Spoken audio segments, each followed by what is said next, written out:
او دا حالات چې چا پیدا کړي دي هغه تاسو ته ښه پته ده دا چې کم خلکو د دې ملک خزانه لوټ کړې ده او د بې دردۍ سره لوټ کړې ده او نن هغه خلک په جیلونو کې پراته دي. ما دا حاجي صاحب راته وویل وی ټوپک دله په تحفه کې درکومه خو منظرې به پیولې نه ما وی ما ورته ووی ما وی څه منظرې خو په 2018 کې موږ ویشتي دي او چې کم ګیدړان پاتې دي هغه په جیلونو کې بندي نو منظرې خو پاتې نه شو هغه منظرې نه و خو کته پیاچولې او بیسیکلی هغه ګیدړو منظرې ته جوړ کړو که دا منظرې وې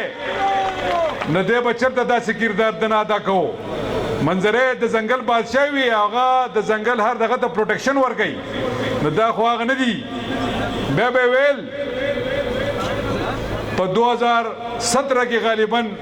یا په 2018 کې زموږ چې تیر شوی حکومت و د دې په آخر کې د سینټ الیکشن نو یو سیټ په وخت کې زه د ملکنډ ریجن پریزیډنټ وم نو یو سیټ ته موږ ملکنډ ته ورکو حاجي فدا چې دی هغه موږ سینیټر کو نو چونکې زما تعلق هم د سواد سره دی او دلته چې کوم ستاسو مشر دی دی نه هغه چې کومه دعوه کوله هغه په سواد کې ډیر ګرځېدو او خاص کر زمونږ د طرفونه ډیر زیات خوښ وو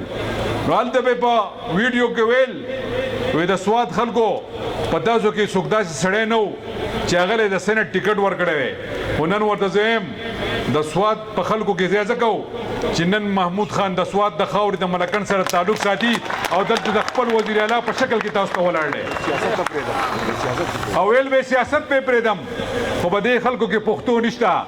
که پښتو پکې وې نو دوی به دا پاکستان پرېښودی او پاکستان به دوی پرېږدي دلته دوی نشي پاتې کېدی